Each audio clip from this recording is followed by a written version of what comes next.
السلام علیکم ناظرین، احمد نیوز میں ایک بار پھر آپ کو خوش آمدید کہتے چلیں۔ میں ہوں محمد ابرار۔ سب سے پہلے نیوز ہیڈ لائنز۔ ناظرین، بکر سے آپ کو آگاہ کرتے چلیں۔ تھانہ صدر بکر پولیس کی کارروائی۔ چند روز قبل اغوا ہونے والا لڑکا بازیاب کروا لیا گیا۔ ڈی پی او بکر سید علی رضا کے احکامات پر عمل کرتے ہوئے ایس ایچ او تھانہ صدر بکر نے چند روز قبل اغوا ہونے والا لڑکا بازیاب کروا کر ورثہ کے حوالے کر دیا۔ تفصیلات کے مطابق نوائی علاقہ محلہ حسین آباد کے رہائشی غیور عباس نے تھانہ میں درخواست دی کہ میرا حقیقی بھائی کمیل عباس جو کہ 14-15 سال کا ہے اسکول گیا اور گھر واپس نہیں آیا۔ کافی تلاش کے بعد بھی اس کا سراغ نہیں ملا۔ خدشہ ہے کہ میرے بھائی کو کسی نے اغوا نہ کر لیا ہو۔ پولیس کارروائی عمل میں لائے، جس پر مقدمہ نمبر 61/22 بجرم 365 کے تحت تھانہ صدر بکر درج رجسٹر کیا گیا۔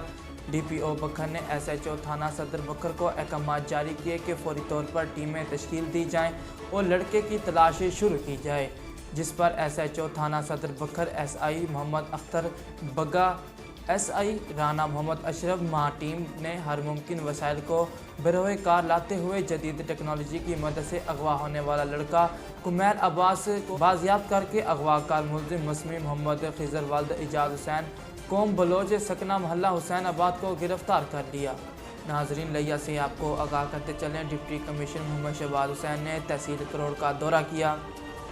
ڈپٹی کمشنر نے تحصیل آفس، اراضی record centre, T H Q اور ویٹرنری ہسپتال سرگانی تھل کا معائنہ کیا۔ ڈپٹی کمشنر نے تحصیل دفاتر میں ریونیو سٹاف سے ملاقات کی اور جمع بندی پر ہونے والے کام پر پیش رفت کا جائزہ لیا۔ ڈپٹی کمشنر نے ہدایت کی کہ بورڈ آف ریونیو کی طرف سے تفویض کردہ ٹاسک کو مقررہ مدت میں مکمل کیا جائے۔ ڈپٹی کمشنر محمد شہباز حسین نے اراضی ریکارڈ سینٹر کروڑ کا بھی معائنہ کیا اور رجوع کرنے والے افراد سروس اور سہولیات کے بارے میں استفسار کیا۔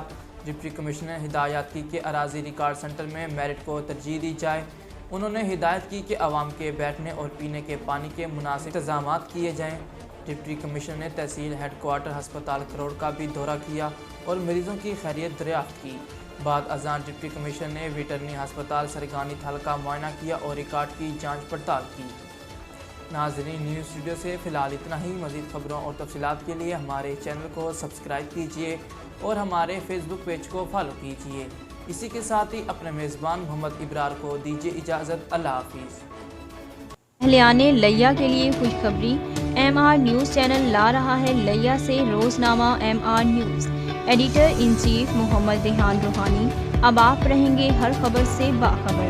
اشاعت کا 35 سالہ تجربہ، خوبصورت اشاعت کے ساتھ بہت جلد روزنامہ ایم آر نیوز کا آغاز۔